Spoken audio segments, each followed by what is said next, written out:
Welcome to AOSC680 Lecture 11, Water and Earth System Science. So let me show you a little bit of the outline. We're going to talk a little bit about water, stocks, and fluxes in the Earth system. We're going to talk about supply, demand, and scarcity of water as an Earth system stock. We'll look at a few example applications.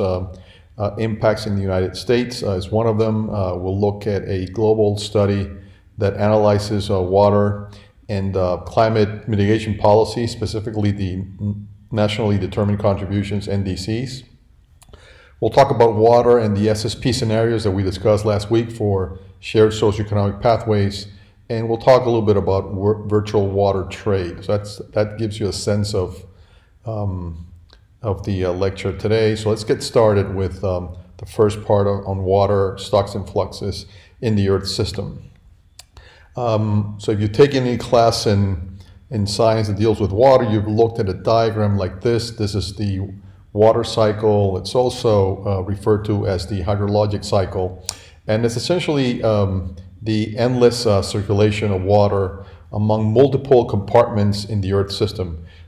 Here, many of those reservoirs for water as a stock are reflected, the atmosphere, the ground, the land surface, and then you have multiple feedbacks and multiple components of their hydrologic cycle. You have precipitation, which is one of the fluxes, which is from the atmosphere to the land and oceans. You have evapotranspiration, which occurs from land systems. You have evaporation, which occurs from surface water, open water surfaces, and the ocean. You have runoff, which is essentially the overland flow of water. You have infiltration into the ground. You have water uptaken by plants that eventually becomes transpiration. You have water in ice reservoirs in several forms, and we'll talk a little bit about those. But essentially, I think the concept here is that water is constantly moving among these different reservoirs. So you have, if you think about, you go back to our old Earth system concepts of stocks and fluxes and all these reservoirs, you can see how just water by itself as a stock, it's got multiple reservoirs and multiple fluxes and multiple ways it can feedback. And that today I want to capture some of those feedbacks and some of those processes. If you look at this schematic where you essentially have the hydrologic cycle a little bit in a more schematic form and also with some numbers, I wanted to highlight three key stocks, which are the atmosphere, the land, and the oceans, and also then essentially three key fluxes: precipitation, which is from the atmosphere. In this case to land. There's a counterpart component of precipitation into the ocean. Then there's the evapotranspiration flux from land, and there's an associated evaporation flux from the oceans. And then there's the connector between lands and oceans, which is runoff and groundwater, which connects the two. And we'll talk a little bit more about this in the next few slides. And here it's another schematic that I like to show. It's from an old reference, but the reason I like it is because it sort of illustrates the connectivity of the different parts of the Earth system with respect to the water cycle. And it starts, for example, with 100 drops or 100 units of water falling as precip on land. For every 100 drops of water that fall on the land, about 61 bounce back to the atmosphere in the form of evaporation. So the balance, which is 39, about 38 of those drops make it as surface runoff and eventually ends up in some water body, could be the oceans. And then one drop makes it as recharge into groundwater. It sort of infiltrates and goes into deep groundwater, and eventually that also discharges back into the oceans. And the oceans, what's interesting is that for 100 drops of water that precipitate on land, there's almost 4 times 385 drops precipitate on the ocean. And the ocean actually has a larger evaporation rate than precipitation. So there's actually an imbalance between these 385 drops and these 424 drops. And that's actually, the balance is provided by this exchange with the land. So you can see that the land, the atmospheres and the oceans are connected by water. So if you were to make an intervention that interrupts the hydrologic cycle, you build a dam or you create some modification to divert a river, you're going to be causing an imbalance that affects this whole circulation process. And that's something that's very characteristic to the water cycle. And I always make the analogy that if the Earth system is like the human body, then water is like blood for the human body, because water is the fluid that sort of circulates around the entire system, and it picks up constituents and moves things around. So it's an incredibly important Earth system stock. So let's look a little bit at the numbers, and I think what I want to highlight here is this column here in terms of the percentage of total water. The majority of water on Earth is saline.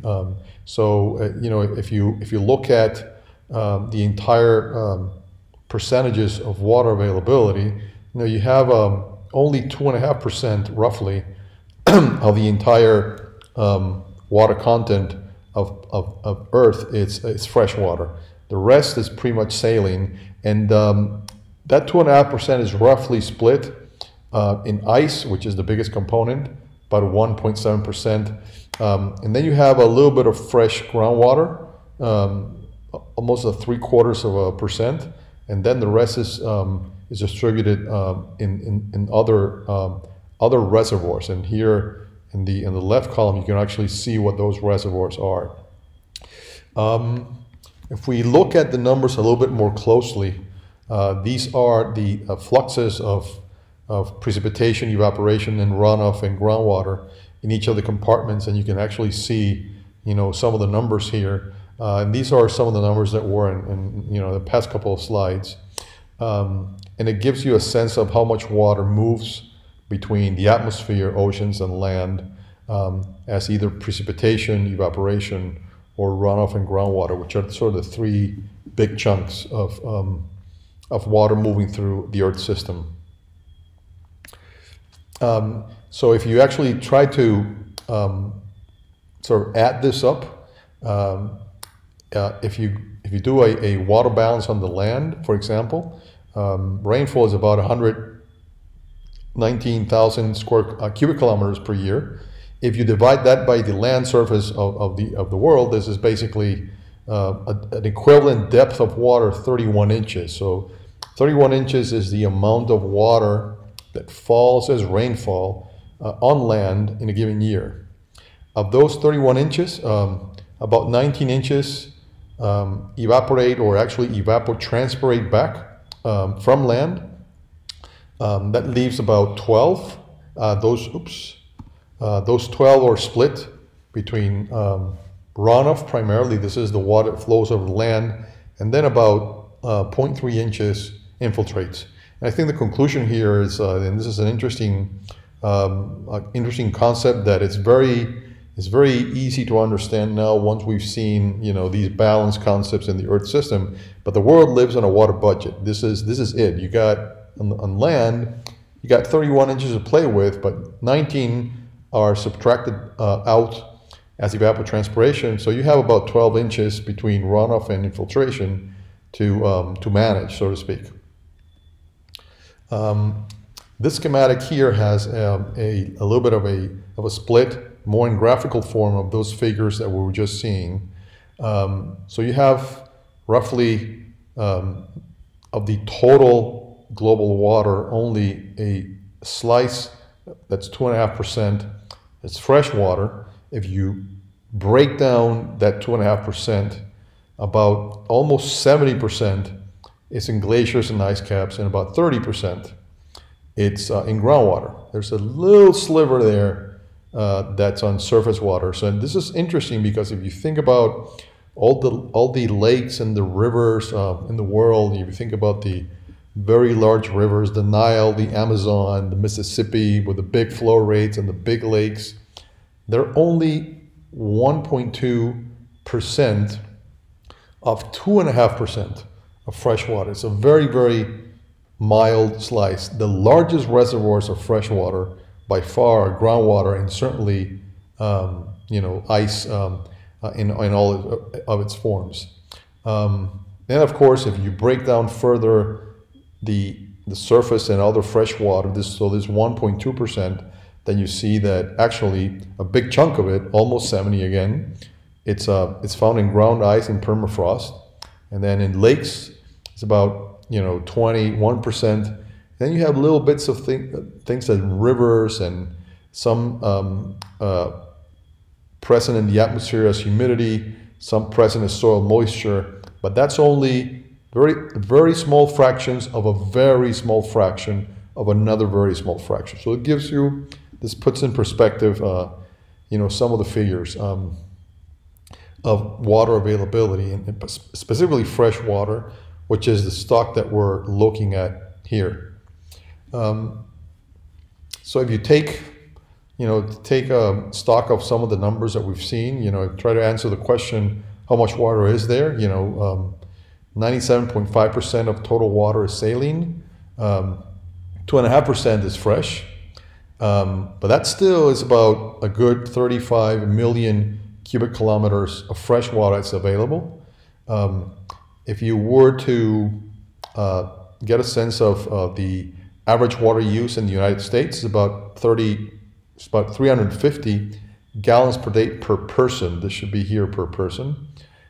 In current world population is about 7.4 billion. So you can do a little bit of math and figure out, how long would 7.4 billion people using 350 gallons per day per person, how long would it take to consume 35 million cubic kilometers? So I'll let you answer that question and post it in a reflection or something, or just put a post in our group page, and I'll probably put a little thread to get this discussion going. It'll be an interesting result, I can tell you that.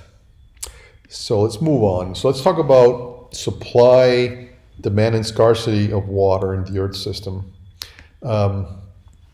If you think of what influences these fluxes and stocks of water, you can think of many, many things, but certainly a few that come up are temperature, because they affect evaporation rates, precipitation, because it affects how much water there is available, and how much actually from that, how much can be evaporated, and then how much can the soil hold or store, because that's going to have an impact on how much water gets infiltrated versus how much water runs off, and actually how much water gets evaporated. So you can combine these things into water balance models, and there's plenty of tools out there that you can see and you can use. And the typical outputs are how much water is stored versus how much water gets transpired and evaporated versus how much water runs off. So this is a little bit of how sort of the supply part of the water cycle works. It's connected to temperature, so it's going to be connected to climate. It's connected to precipitation, which is primarily driven as an atmospheric process, but climate's in there as well. And then of course there's some properties of soil that impact, this water balance.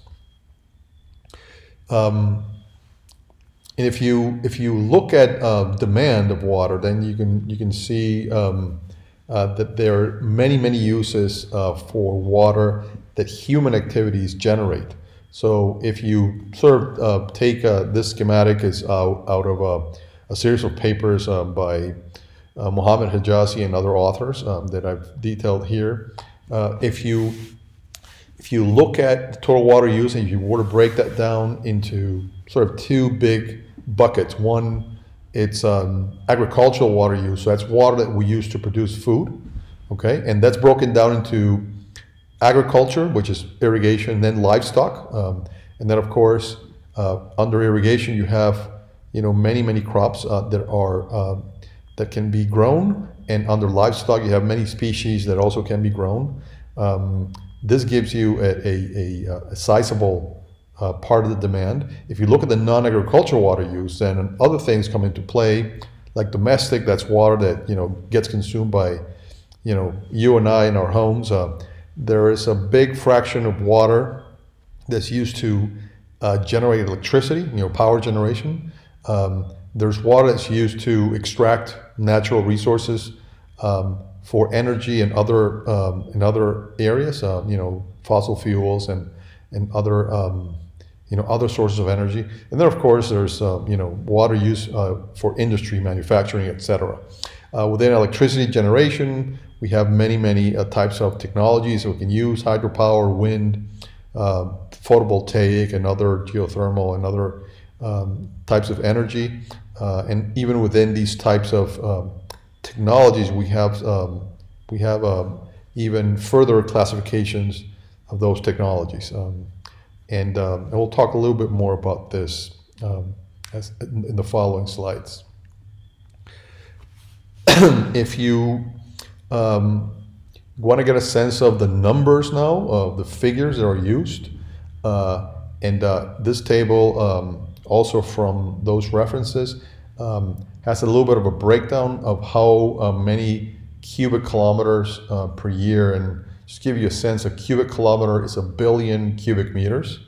So to give you a sense of the magnitude of these uses, from municipal to power generation, broken down by technology, to extractives, the extractive industries with fossil fuels, manufacturing, all the agricultural crops, all the livestock crops. And this table has essentially two columns. The first one is withdrawals, and withdrawals are essentially water is used to define water as extracted from each of these from water sources for each of these uses. And then there's a term here, it's called consumption. Consumption is essentially is a fraction of the withdrawal that it's sort of lost, or it's lost in the process. So when you extract water supplied, for home use, you lose a fraction of that to evaporative losses. So this is water that gets lost back primarily to the atmosphere in terms of losses, just because water evaporates. And in some activities, for example, if you look at agriculture, these evaporative losses are pretty high, and this is characteristic of the irrigation sector, where you sort of irrigate by spreading water over large areas, and that exposes water to evaporate. So you have sizable losses in terms of and so this is like an inefficiency in the use of water. This is how much water you pull from sources. This column here, it's the losses. And here in the left, you can see a little bit of the share. The majority of water that we use is green, is for agriculture, and the majority of the losses are also in agriculture. And it's actually quite staggering. So this gives you a sense, and this is going to come up a little bit later on, as to if we want to make water use more efficient, we have some pretty good clues as to what parts of the water cycle we need to tackle. So if you take a ratio of demand divided by supply, so this is how much water you're extracting from sources, from water sources, divided by how much water exists in these sources. This gives you an idea of how much water are we extracting per unit of water available, all right? And this is what's referred to as a water scarcity index. Here we're scaling it between 0 and 1, assuming that in 0 we are extracting very little water compared to the source. In 1 we are extracting practically all the water that's in the source. So this is from more sustainable to less sustainable use of water. And of course, if you actually map this around the world, red areas are areas that are experiencing water scarcity. And you can actually see the usual suspects. Certainly the Middle East area is a sort of a hotspot for water scarcity. If you look at places in South Asia, particularly India, where they severely overpump aquifers. Actually, that's the same that happens in the Middle East. You have portions of China that we've discussed that a little bit. There's some portions also in Europe and Asia that to watch out for, but it's, particularly Northern Europe, it's in better shape. If we go to the American continent, then, Canada, it's doing pretty well. That's primarily driven by population. But if you make it down to the United States and you start seeing, some hot spots towards the western part of the country, here's California. This is Mexico, and particularly northern Mexico is a well-known hotspot. If you go to South America, then the entire Pacific coast is a pretty continuous hotspot, and parts of Brazil, and little parts of Argentina as well. So these are the well-known hotspots, and these are projections to 2100. The reference is here. This paper by Hijazi et al. 2014 is one of the papers that I want you to read and write a reading reflection for next week. And I'll put a reminder there at the end.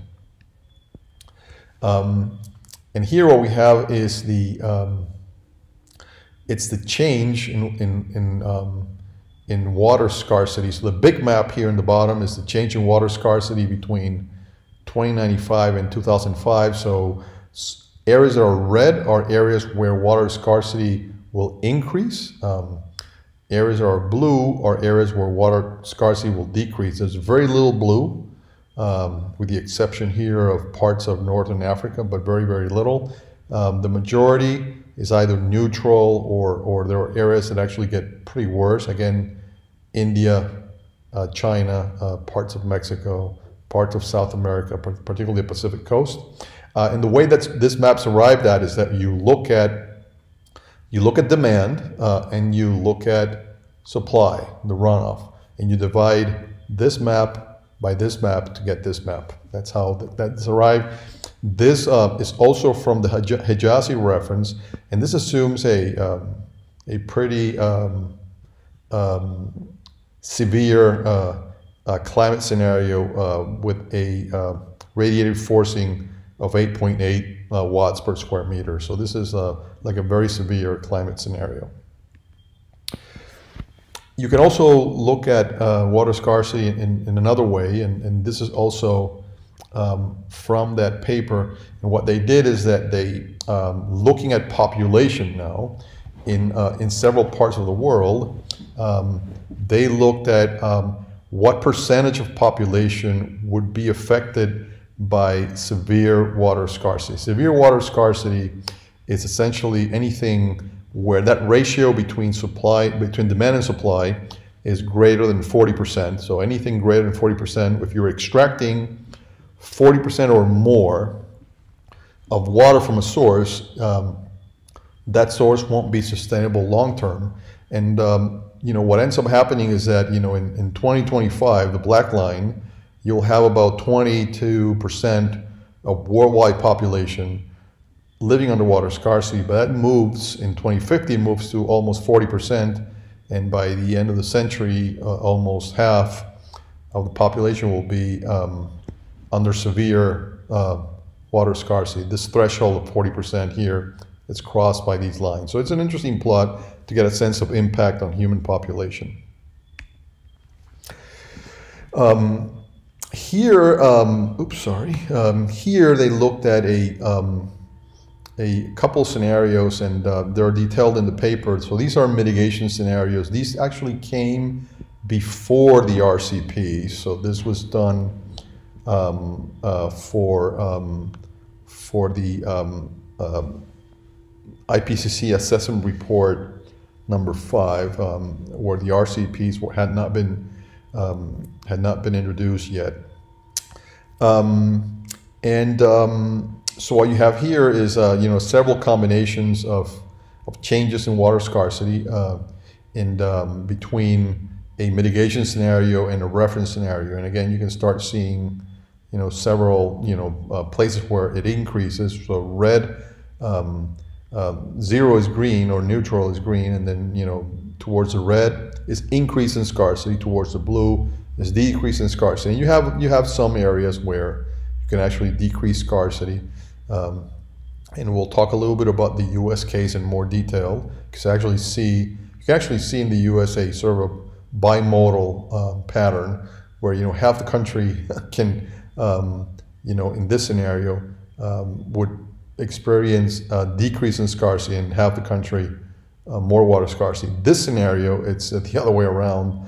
Actually, this half of the country would be in worse shape. So it's depending on the mitigation scenario you look at, there can be issues associated with trying to mitigate climate affecting water scarcity.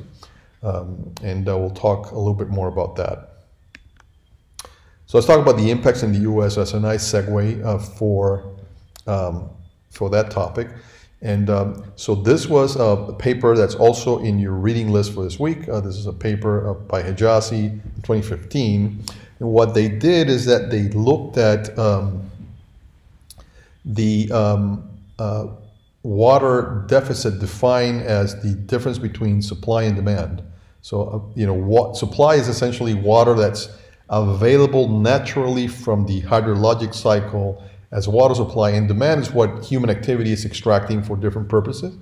And they did this study at the county level.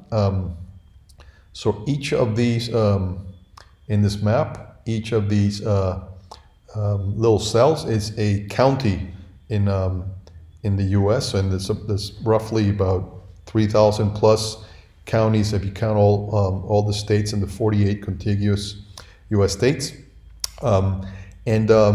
You can actually see here the deficit as a fraction of demand. So the red areas are areas where there are some severe deficits, and you can actually see this bimodal.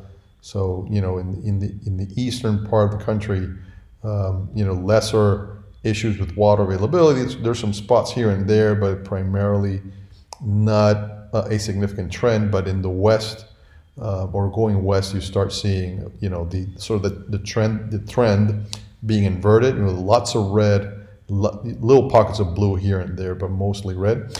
And then if you look at scenarios, 4.5, which is an active mitigation scenario. This is a scenario where you try to mitigate climate change, and these are projections. So this is the 2020s, 2050s, and 2080s.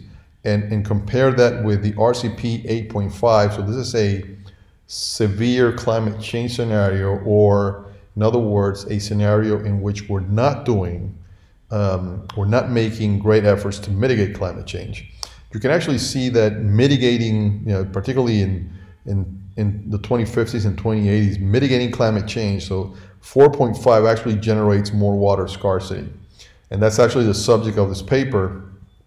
It's essentially how, if you try to mitigate climate change, primarily moving towards biofuels. Biofuels require irrigation, and that's going to generate water scarcity. And this comes up also in the global study we're going to be discussing earlier.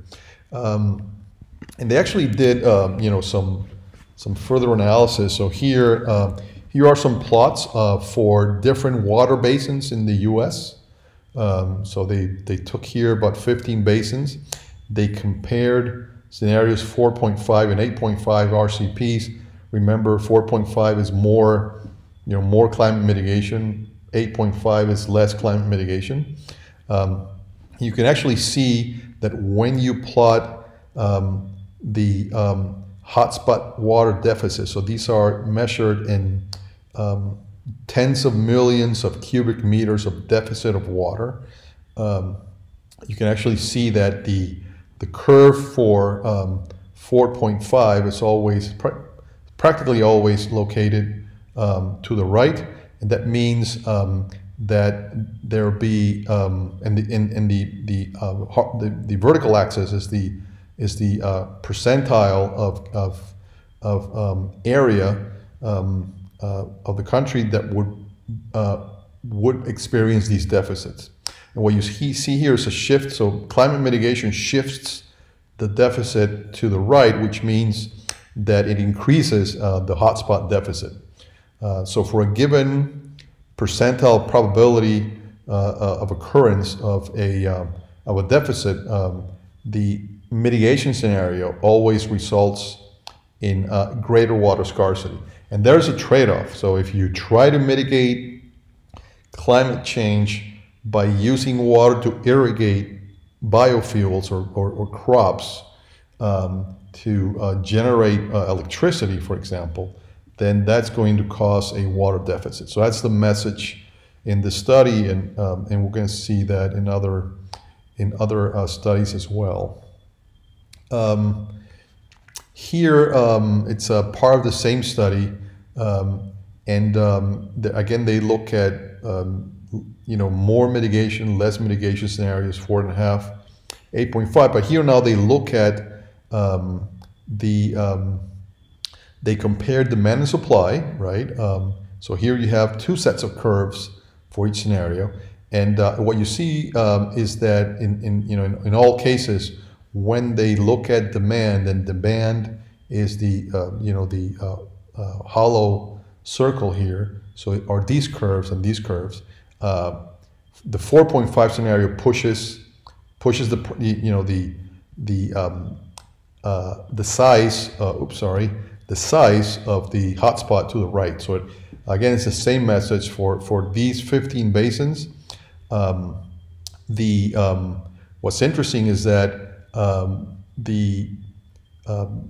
while climate change can favor the supply of water, so it has a positive effect in making more water available, demand increases as well. So that's another trade-off. So here, the note here is that climate mitigation reduces impacts on supply, but water demand is increased in order to achieve the emission targets. And the overall balance is that the scarcity increases with increasing mitigation of climate change. Here in the same paper, this is I like this graph because it shows now the area of deficit hotspots in hundreds of thousands of hectares in these basins. And what they plotted here is, again, 4.5 is purple, 8.5 is green.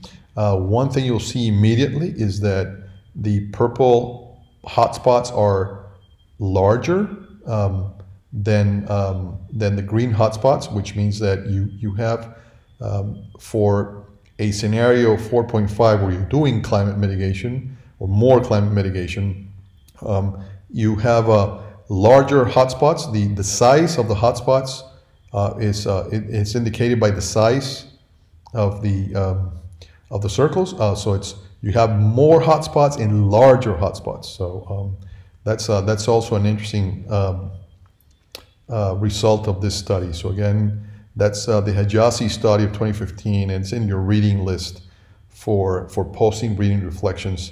And I'll post threads on our group page to do this.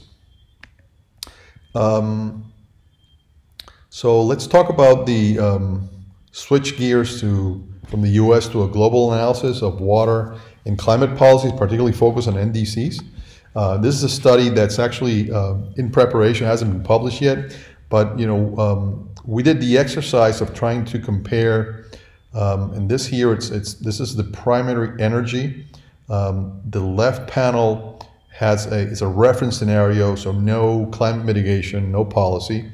The right panel is a policy scenario. This is the NDC, and what's here? It's how much energy is extracted from primary sources. So these are extractives. This is minerals and that we're extracting for different purposes, but this is primarily for energy and power generation. And red is oil, light blue is natural gas, purple is coal. So if we, so the left scenario represents pretty much like a business as usual scenario. If you go to the NDC, so this is like the Paris Agreement scenario, you actually taper off fossil fuels pretty much. Oil goes down, natural gas goes down, coal is practically eliminated, and overall you're actually consuming a lot less energy from sources, which means that you're becoming more efficient in the way you consume your energy. Okay, actually that reduction in extraction of energy from primary sources is accompanied by a much more efficient way to generate electricity. So this is the electricity generation again, reference scenario on the left, sort of Paris Agreement or NDC scenario on the right. And what you see from going from left to right, first of all, again, oil, natural gas, and coal get squished out under the mitigation scenario, but you actually get to generate a lot more electricity with renewables. So solar is yellow, and wind is pink. They do have nuclear in orange, so nuclear is part of that mix. That's an interesting discussion to be had, but this is something that it's in preparation now by one of our grad students working in our group. But another dimension to the same comparison of scenarios is the water withdrawals, and actually you can see that water withdrawals under both scenarios is going to be significant, but more importantly, it's the largest demand withdrawal of water is this light blue, is irrigation. So even in the under the reference scenario, business as usual, or the Paris Agreement scenario, we're going to continue to live in a world in these two scenarios where there's the largest fraction of water is used for irrigation. That's something to reflect on, because if you want to make water use more efficient, and certainly the irrigation sector, the irrigation activity is one to look at. And here's the associated, again, the same scenarios. The agricultural production shifts from the left, the reference scenario, to the right, the Paris Agreement scenario. And overall, this appears to indicate that we're going to be producing less food, primarily because we're going to use some land and water to grow energy sources, particularly biofuels. So that's a trade-off. Okay, we produce less food to get more energy, and of course, I'm not showing you the population projections here, but that's considered in there as well. So this study is still being prepared. So let's talk a little bit about water in SSP scenarios, because we can see already that there's a linkage between water demand and scarcity in socioeconomics. As our economic activities, our human activities are going to impact water availability and water scarcity. So this is a study that it's in Neil Graham's paper of 2018, which is on your reading list. So this is the third paper that I'm asking you to write a reading reflection for this week's lecture. In this study, the 5 SSPs were analyzed for water demand globally, so these are similar to the plots I just showed you, but here are for each SSP. Now remember, SSP 1 was more sustainable, 2 was middle of the road, 3 was sort of fragmentation with lots of issues with mitigation and adaptation. 4 is a world where sort of wealthier countries can invest more in adaptation, and that generates a little bit of an inequality in outcomes. And 5 is like conventional development. This is fossil fuels continue to reign. In any case, these are the scenarios. The top 5 graphs are a reference scenario, and the bottom graphs are the same scenario on the top, but with technological improvements. This is basically using technologies that reduce water inefficiencies. Remember that consumption term that I was referring to earlier? So if you were to use technologies to reduce these water losses, and this basically means reducing leaks in pipes, making irrigation a little bit more efficient, etc. So you get you get some mild reductions. But again, the message continues to be that the big consumer of water across the board is Mr. Blue here, which is irrigation. Okay, so you have a little bit for energy, electricity generation, lots for irrigation, a little bit for livestock, very little is green, a little bit for industry, manufacturing, some for municipal, that's basically water supply to homes, etc. So you can see actually how this is split across the board. So again, agriculture activity, food production being the primary consumer of water, or the primary human activity that demands water. So one thing, you do see some reductions, so in SSP 1 and 5, actually when you implement some technologies, you get some interesting efficiencies. Now when you look at, and so in this, again, the same paper by Graham, we made a split of the world into high-income countries, medium-income countries, and low-income countries, we try to look at where the how would the demand or withdrawal of water change over time, over the next or this century, for these scenarios. And the one thing that we found is really that you get some some pretty decent reductions in SSP 1 and 5, but it varies by region first and foremost, right? Because you do have largest reductions occurring in low-income regions, which is the other finding. So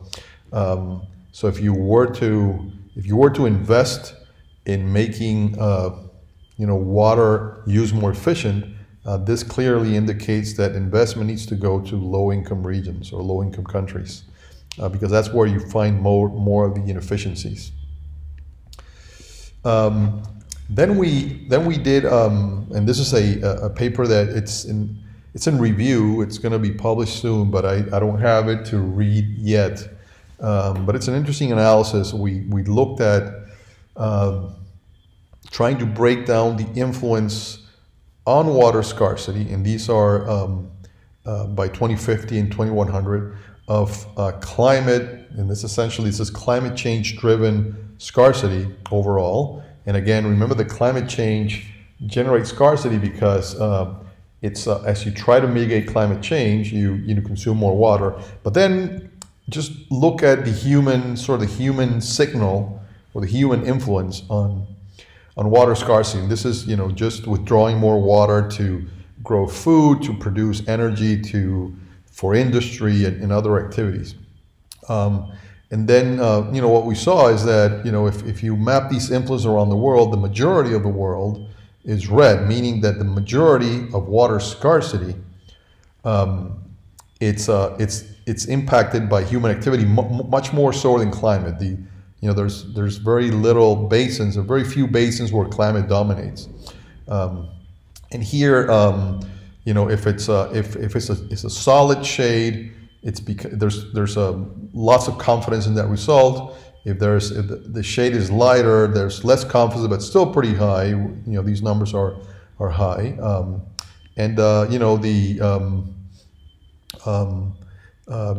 average by 2100, so in this map here on the right, more than 3/4 of basins around the world will have water scarcity that's driven by human activity. So this is important.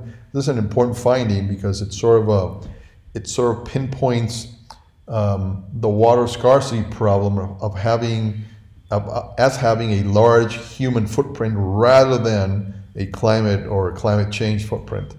And then that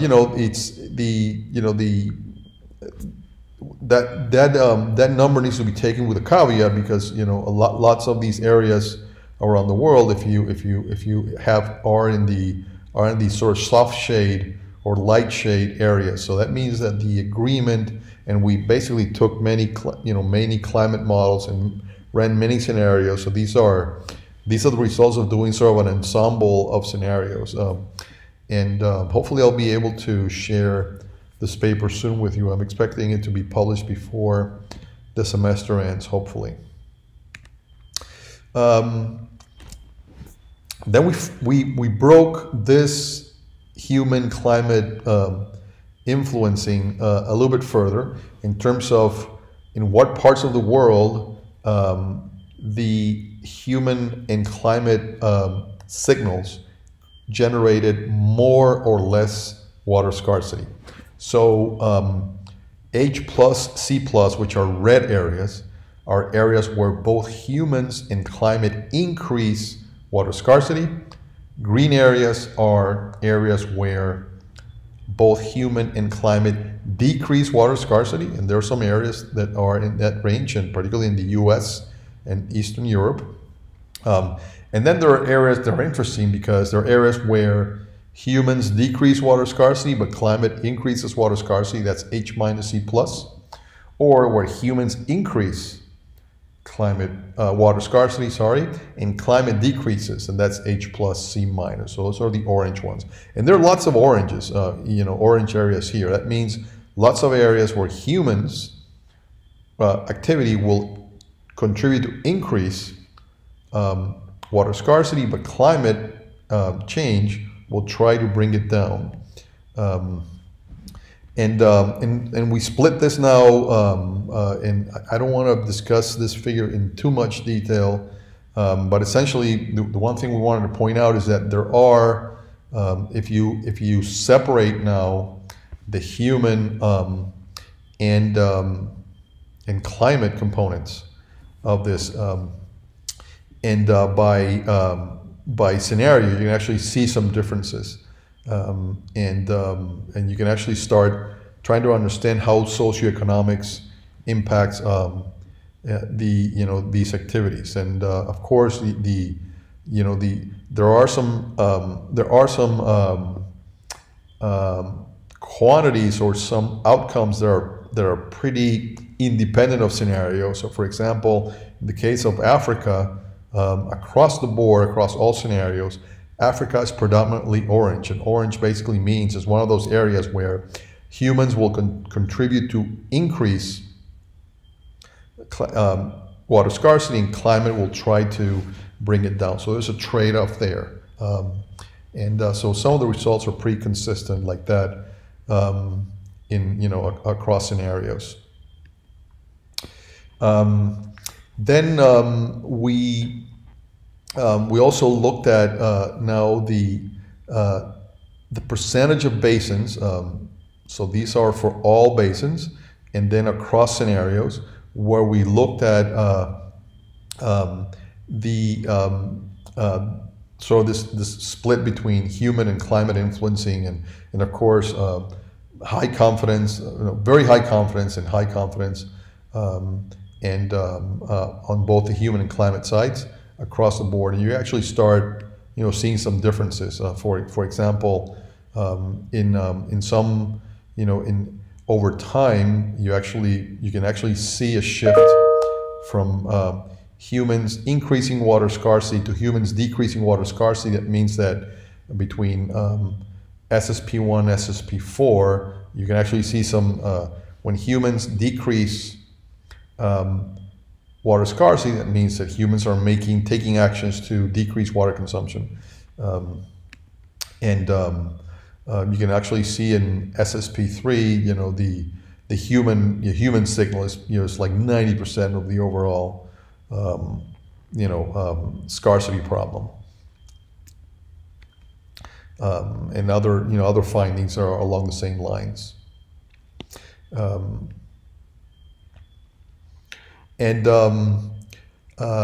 So here we sort of aggregated, so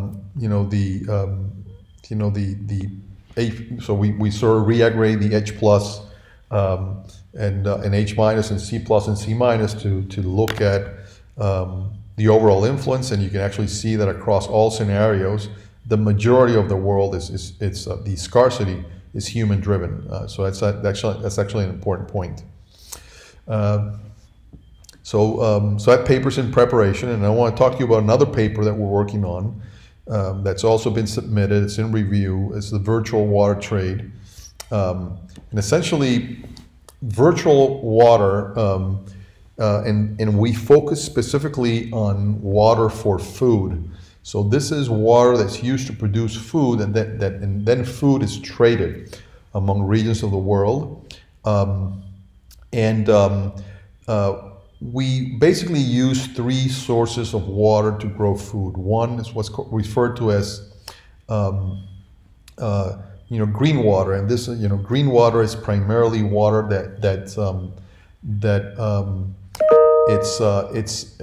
it's primarily water that comes from plant growth, water that's used for plants or crops to grow.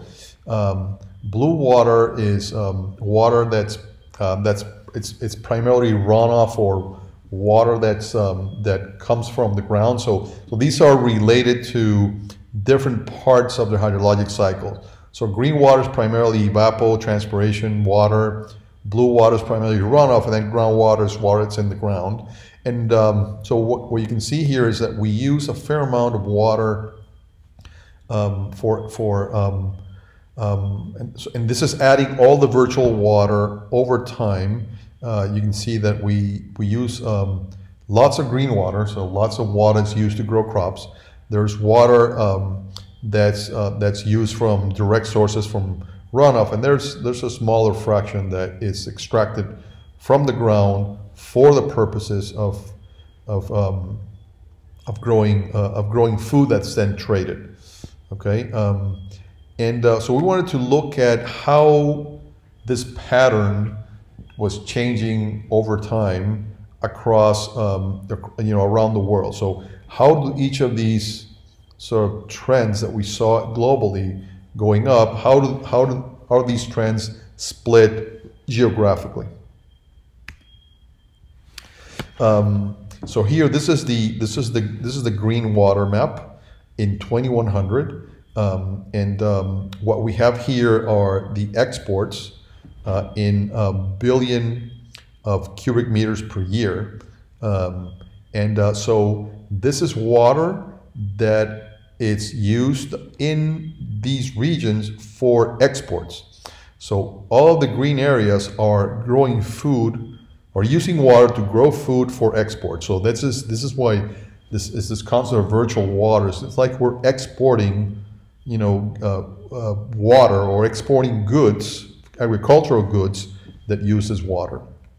Here is a comparison of 2010 and 2100. We have this data for every year on record in these in these projections, and you can actually see regions around the world. So the first thing that strikes the eye between these two plots, left and right, is that there is a lot more trade or a lot more virtual water being exported as we move on. So that's similar to this graph that we saw, right? But here we break it down by regions or by countries, and here we also break it down by crops. So we can get a pretty good idea how much water is being used to produce crops in certain parts of the world and where that is being traded to, okay?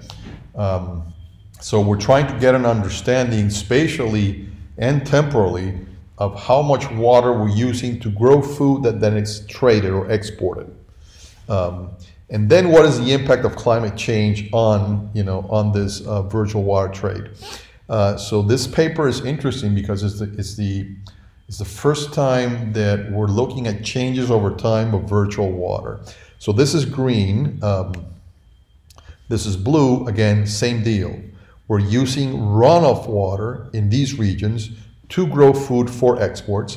These are the regions that are using them, and this is the change in between 2010 and the projection to 2100, and these are the crops that we are using runoff water to grow. So you can actually start looking at different signals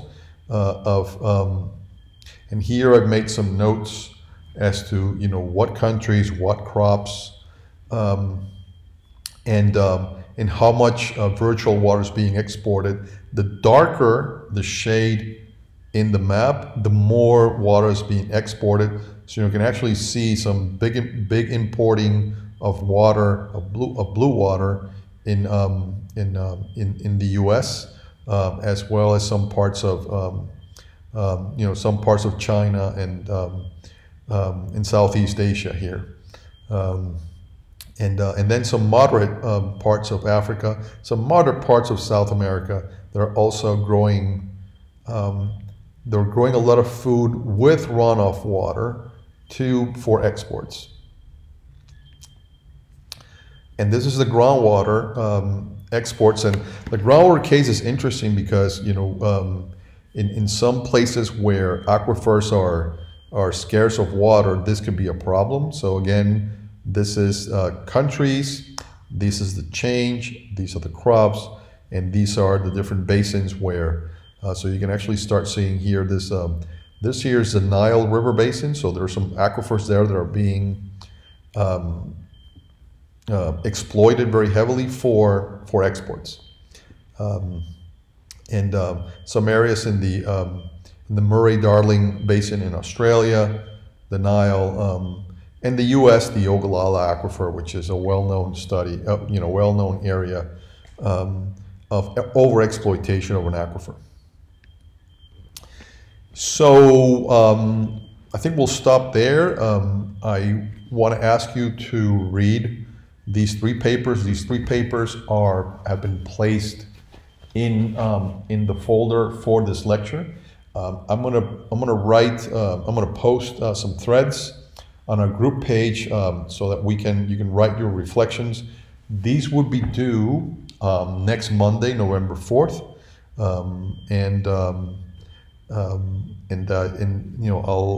I expect you to have fun reading these papers and get a little bit of a better understanding of each of those results. So I'll stop there. We will, because this has been a video lecture, we can have next on Wednesday or maybe even on Monday we can have a little bit of discussion, if needed. Okay, so thank you for listening, and I will stop the recording now.